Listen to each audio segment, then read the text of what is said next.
जय श्री कृष्ण। राधे राधे। भाद्रपद में कृष्ण पक्ष की तृतीया तिथि के दिन कजरी तीज मनाया जाता है, जो इस साल 12 अगस्त को मनाया जाएगा। पौराणिक कथाओं के अनुसार यह व्रत पहली बार माता पार्वती ने भगवान शिव को पति के रूप में पाने के लिए किया था। कजरी तीज पूजा के दौरान कजरी तीज की व्रत कथा भी सुनी जाती है, जिससे सुहागिनों के अखंड सौभाग्य की प्राप्ति होती है और परिवार का कल्याण होता है। तो चलिए आज आपके लिए हम लेके आए हैं कजरी तीज व्रत कथा। तो आइए शुरू करते हैं। इस कथा के अनुसार एक गांव में एक गरीब ब्राह्मण दंपति रहते थे, जो दंपति मुश्किल से 2 वक्त का भोजन भी जुटा पाते थे। इसलिए उस साल ब्राह्मण की पत्नी ने कजरी तीज का व्रत रखने का संकल्प लिया और जब उसने व्रत रखा तो अपने पति से कहा, सुनो जी, आज मेरा तीज माता का व्रत है, आप कहीं से चने का सत्तू लेकर आओ। इस पर ब्राह्मण ने कहा, मेरे पास पैसे नहीं हैं तो मैं सत्तू कहाँ से लाऊं।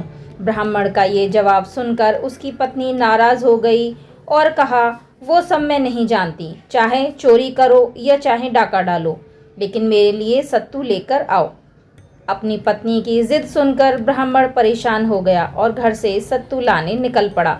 रात का समय था और जब ब्राह्मण सत्तू लाने साहूकार की दुकान पर पहुंचा तो उसने देखा कि साहूकार के साथ साथ उसके सभी नौकर भी सो रहे थे। वो चुपके से दुकान में घुस गया, लेकिन उसे वहां सत्तू नहीं मिला। सत्तू न मिलने पर वह सत्तू बनाने के लिए वहां से चने की दाल, घी, शक्कर लेकर सबको 1.25 किलो के बराबर तोल कर ले लिया। जब ब्राह्मण ये सब कर रहा था तो खटपट की आवाज़ सुनकर दुकान के नौकर जाग गए और चोर चोर चिल्लाने लगे।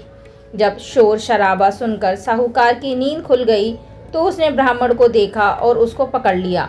पकड़े जाने पर ब्राह्मण ने बहुत विनम्रता से कहा, मैं चोर नहीं हूँ, मेरी पत्नी ने कजरी तीज का व्रत किया है, मैं केवल 1.25 किलो सत्तू लेने आया था, लेकिन सत्तू न मिलने पर सत्तू बनाने के लिए 1.25 किलो सामग्री लेकर जा रहा था, आप मेरी तलाशी लेकर देख लीजिए। ब्राह्मण के ऐसा कहने पर साहूकार ने उसकी तलाशी ली। उसके पास सत्तू के सामान के अलावा कुछ नहीं मिला। फिर ब्राह्मण ने कहा, मुझे जाने दीजिए, चांद निकल आया है, ब्राह्मणी मेरा इंतज़ार कर रही होगी। ब्राह्मण की यह दशा देखकर साहूकार की आंखें भर आईं। नम आंखों से उसने ब्राह्मण से कहा, आज से तुम्हारी पत्नी को मैं अपनी धर्म बहन मानूंगा। इसके बाद उसने ब्राह्मण को सत्तू, आभूषण, गहने, रुपये, मेहंदी, लच्छा और बहुत सारा धन देकर विदा किया। ब्राह्मण की पत्नी ने अपना व्रत तोड़ा और व्रत करने के बाद ब्राह्मण दंपति पर कजरी माता की कृपा हुई और उसके अच्छे दिन आ गए। इस कथा को पढ़ने सुनने वाले के साथ साथ सब लोगों के वैसे ही दिन फिरे जिस तरह ब्राह्मण के दिन फिरे थे। तो यह थी कजरी तीज माता की व्रत कथा। यह कथा आपको कैसी लगी कमेंट बॉक्स में ज़रूर बताएं। सौभाग्य पाने के लिए, संतान प्राप्ति के लिए और कुंवारी लड़कियां मनपसंद जीवन साथी पाने के लिए कजरी तीज का व्रत ज़रूर करें और इस कजरी तीज पर इस कथा को ज़रूर सुनें। इस कथा को सुने बिना तीज की पूजा अधूरी मानी जाती है, तो कजरी तीज पर यह व्रत कथा आप ज़रूर सुनें।